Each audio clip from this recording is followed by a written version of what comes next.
Welcome back to your hour. LeAnna Beat joins us today. Usually this is her segment. Today it's mine. It's still my segment. And we've rearranged furniture, and I'm the guest. We've confused them. Yeah, we're just kind of, everything's all upside down. So you've got an event coming up towards the end of the year. Yes. So what happened was I was out mowing my grass on Small Business Saturday of 2018 because it was 60 degrees and beautiful. And as I'm mowing my grass, I'm thinking in my head, why am I not participating in Small Business Saturday?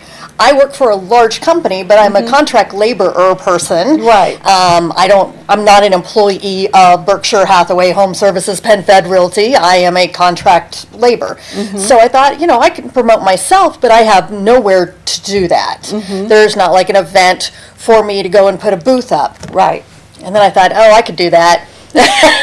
What can't you do? Yeah. So I kind of took a poll among some of my friends. Like, they're called makers. Yeah. They're the people who make homemade soap or have a Tupperware thing. And I'm trying to stay away from a lot of the traditional Tupperware, Mary Kay type of things. I'm really trying to find an entrepreneur type situation. So I went to Abode on Martin Luther King Day after our show, walked in there and talked to them, and they were like, love the idea. They didn't even ask if I really had any credentials to do this. And when I talked to her later about it, she's like, yeah, you just seemed like you knew what you were doing. So they said yes. And we kind of plotted out how many booths I would need and how much it would cost me. And she goes, can you launch this now so that, we can figure out what the public thinks of it. And so I did, and I was getting ready to call her last Friday and tell her I have 12 people already signed up. I have a guy that I went to high school with that wrote a book on business and how to talk business. Another friend of mine, he used to be in the telephone business, and he has a book called If You Have a Pole, I'll Climb It, I think is the name of his book. And he's coming. He also does mobiles for babies. So cool. if you had a silver baby spoon from when you were a baby, and Ron had his baby shoe, then he can balance that all out above your baby's crib. I ran into a woman at the Wichita State game on Saturday, and I think she's coming, and she does travel, those little travel books, kind of like that size, and it's a leather inlay. And so she wanted to see if anybody would buy this type of situation, and this is a perfect entity for this. Yeah. I have a guy that I've talked to that has a life-size Jenga and a life-size toss-across, and the thing where you put the little round thing in and it kind of makes a tic-tac-toe, and a chess set, and I think he's coming. So I had a wide variety of things, including a guy who has invented a thing where a person on a wheelchair can basically bicycle.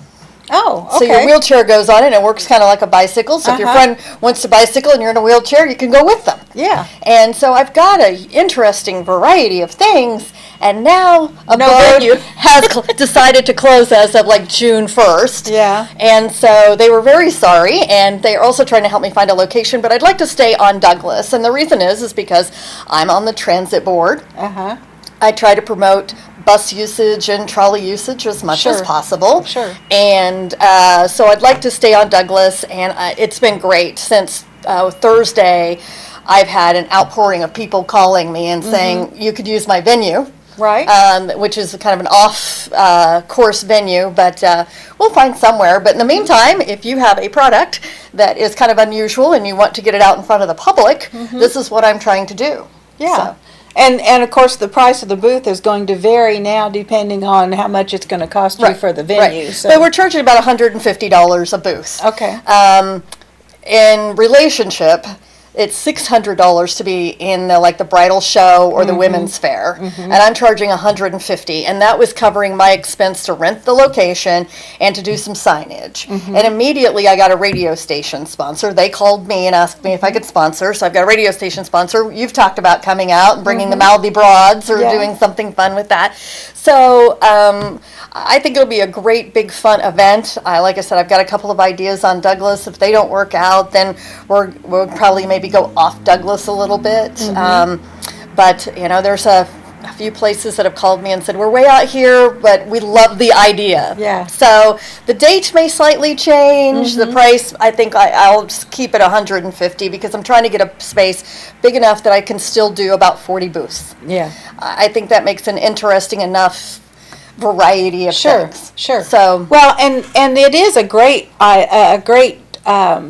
outlet for people who, entrepreneurs a lot of times don't always have the capacity for getting the word out on their products. And how would you even know? We use social media quite a bit, but there's still a certain amount of people you're not reaching on social media. Right. I would never think of a life-size chess set. Yeah. Ever.